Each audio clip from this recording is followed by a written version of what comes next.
안녕하세요. 10분 성경의 보통 목사입니다. 오늘은 사도행전 4장으로 한 장 묵상을 나누겠습니다. 사도행전 4장에 담긴 은혜와 깨달음이 궁금하시다면 영상을 끝까지 보세요.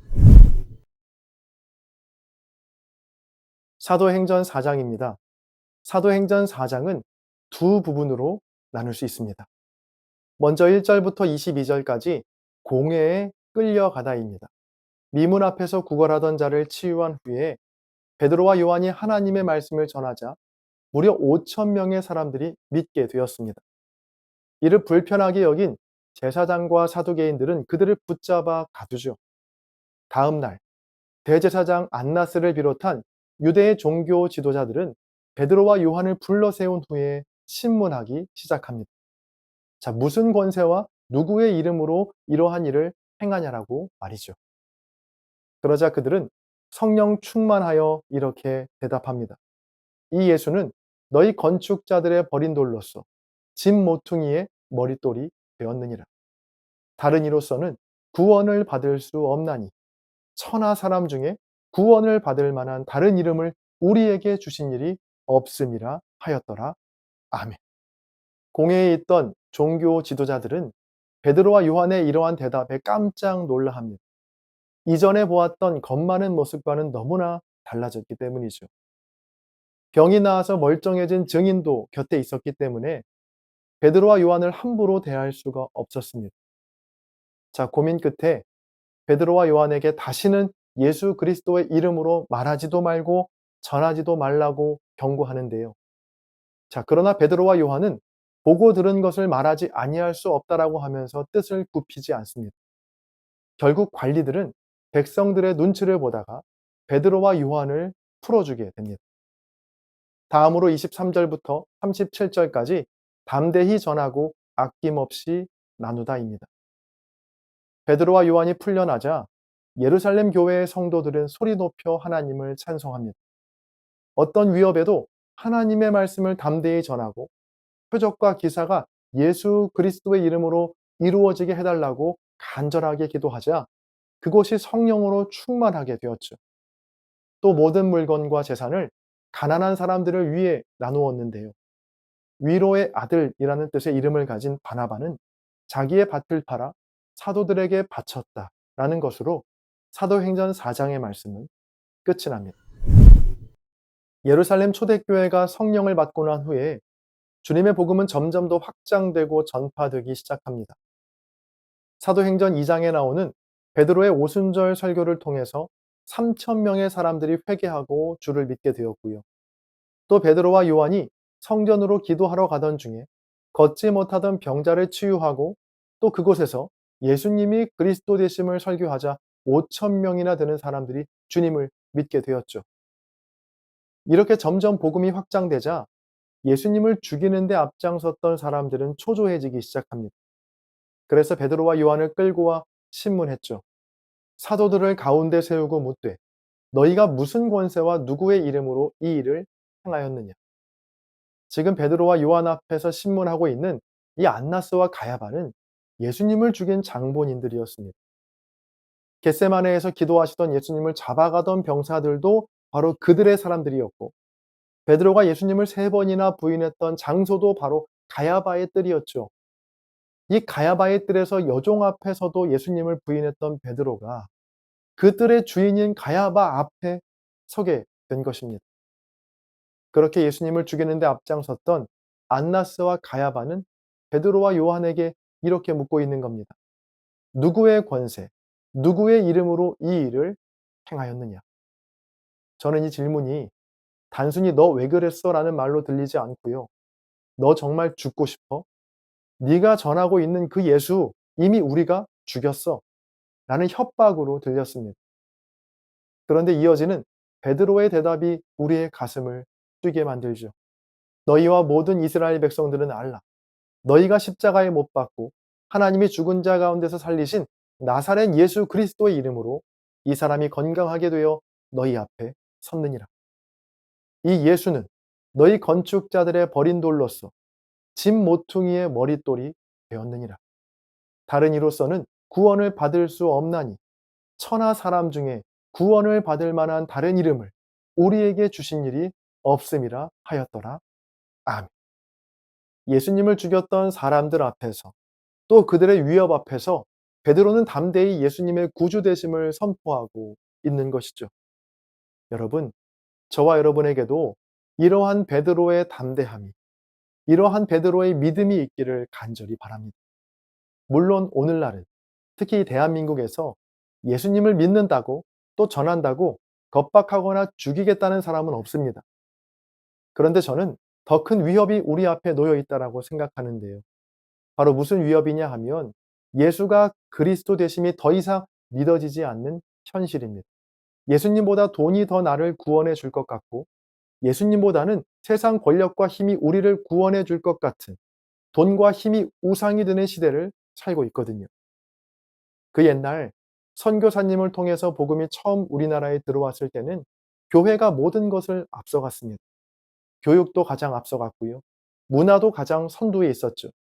그래서 선교사님을 통해서 영어를 배워서 이 사회에서 영향력이 있는 리더들도 교회에서 가장 많이 배출되었고요. 자, 그런 리더들을 보며 수많은 사람들이 또 교회로 찾아 나왔습니다. 교회에 나오면 근대식 교육도 받게 되고 또 교회에 나오면 훌륭한 리더들을 만날 수 있다는 생각에 수많은 사람들이 교회로 몰려든 것이죠.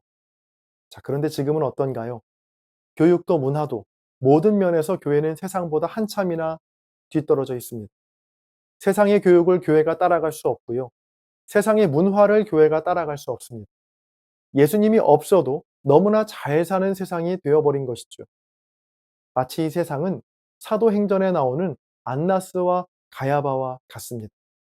예수님을 자신의 손으로 죽이고 베드로 앞에서 너는 도대체 무슨 권위로 누구의 이름으로 이런 일을 행하냐는 말처럼 예수님이 없어도 나는 너보다 더 잘 살고 있고 예수님이 없어도 나는 너보다 더 잘 나가는데 너는 도대체 뭘 믿고 예수님을 믿으라고 하는 거냐? 라고 말하는 듯 합니다. 이러한 악한 세대 속에서 베드로에게 주셨던 담대함과 믿음을 성령께서 저와 여러분에게도 부어주시기를 간절히 소망합니다. 오직 우리에게 구원을 주시는 이름은 예수님뿐입니다. 십자가에서 죽으신 예수님을 하나님이 살리셔서 그리스도가 되게 하셨습니다. 그래서 누구든지 예수님을 믿으면 영생을 얻습니다. 이 확신이 저와 여러분에게도 있기를 간절히 소망합니다. 이 세상이 숭배하고 또 아름답게 여기는 모든 것들은 그 끝이 정해져 있습니다. 아무리 많은 돈도 우리의 영혼을 구원할 수 없고요. 아무리 힘이 있는 권력자도 감히 천국 문을 열 수는 없습니다. 오직 예수님만이 하나님께서 이 땅에 보내주신 예수 그리스도만이 천국 문을 여시고 영원한 생명을 주시는 구세주이심을 여러분 확실히 붙드시기를 바랍니다. 자, 이렇게 담대히 주님을 선포하니까 이 안나스와 가야바도 베드로와 요한을 쉽게 건드리지 못하고 다시 풀어주죠. 오늘 본문 23절 이하를 보면 그렇게 풀려난 사도들이 함께 기도하던 동료들에게 가서 자신들이 겪었던 일들을 말해주는 장면이 나옵니다. 자신들이 예수님을 죽였던 사람들에게 잡혀가 신문받았던 이야기, 자, 그럼에도 그곳에서 목숨을 걸고 예수님을 증거했고 또 풀려난 이야기. 자, 이러한 이야기를 전해들은 사람들은 동요하거나 놀라거나 도망가지 않고요. 놀랍게도 기도하기 시작합니다. 24절입니다. 그들이 듣고 한 마음으로 하나님께 소리를 높여 이르되 대주제여 천지와 바다와 그 가운데 만물을 지은 이시요. 더 놀라운 건 기도의 내용인데요. 자, 상식적으로 생각하면 하나님의 도우심을 위해 기도했겠죠. 왜냐하면 자신들도 언제 잡혀갈지 모르는 상황이니까 저 나쁜 안나스와 가야바를 죽여달라고 기도했거나 아니면 피할 길을 좀 보여주셔서 내 생명을 지켜달라고 기도했겠죠. 그런데 성령의 충만함을 받은 이 초대교회 성도들의 기도가 조금 이상합니다. 저는 이 말씀에 정말 큰 도전과 은혜를 받았는데요. 바로 29절입니다. 주여, 이제도 그들의 위협함을 굽어 보시옵고 또 종들로 하여금 담대히 하나님의 말씀을 전하게 하여 주시오며. 아멘. 자, 저는 이 말씀 앞에서 한참이나 눈을 떼지 못했습니다. 자, 무슨 기도인가요? 위협을 없애달라는 기도가 아닙니다. 우리들의 생명을 지켜달라는 기도도 아닙니다. 바로 종들로 하여금 담대히 하나님의 말씀을 전하게 하여 주옵소서. 위협이 끊임없이 있지만 그 위협을 없애달라는 기도가 아니라 그 위협을 주님 계속 지켜보시고 알아주십시오. 대신 그럼에도 불구하고 주의 말씀을 담대히 전할 수 있는 용기를 제게 주옵소서. 우리는 보통 위협을 없애달라는 기도를 많이 하죠. 생계의 위협이 오면 주님 어서 생계를 해결해 주시고 돈을 좀 주세요. 또 질병이 찾아오면 주님 어서 고쳐주세요. 이렇게 위기나 문제를 만나게 되면 그 위기와 문제를 빨리 해결해 달라는 기도를 참 많이 합니다. 자, 그런데 지금 이 초대교회 성도들의 기도는 어떤 기도냐 하면 생계의 위협이 오면 주님, 제가 어려운 거 다 아시죠? 보고 계시죠? 그것으로 충분합니다. 대신 주님 이런 어려운 생계에도 주님을 부인하지 않고 주의 말씀을 신뢰할 수 있는 담대한 믿음을 주옵소서. 또 질병이 찾아오면 주님 제 아픔 알고 계시죠? 보고 계시죠? 그것으로 충분합니다. 그럼에도 주님, 이러한 질병에도 주님을 부인하지 말고 주의 말씀을 전할 수 있는 용기를 제게 주옵소서. 자, 기도가 다르지 않습니까? 저와 여러분에게도 이러한 기도가 시작되기를 주의 이름으로 축원합니다. 오늘도 세상은 우리를 세워놓고 이렇게 신문합니다. 정말 예수가 그리스도가 맞냐? 돈이 우리를 구원하는 것이 아니냐?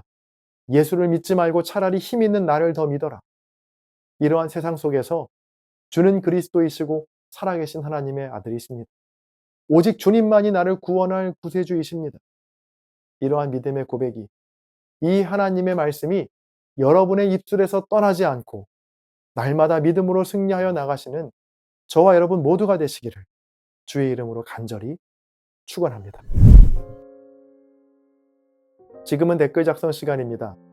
오늘의 영상을 통해 아니면 여러분 각자의 묵상에서 발견한 은혜와 도전들을 댓글에 남겨주세요.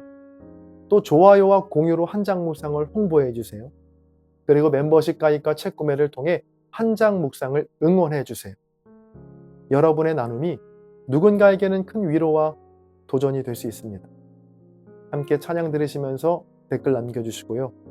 저는 다음 영상에서 뵙겠습니다. 감사합니다.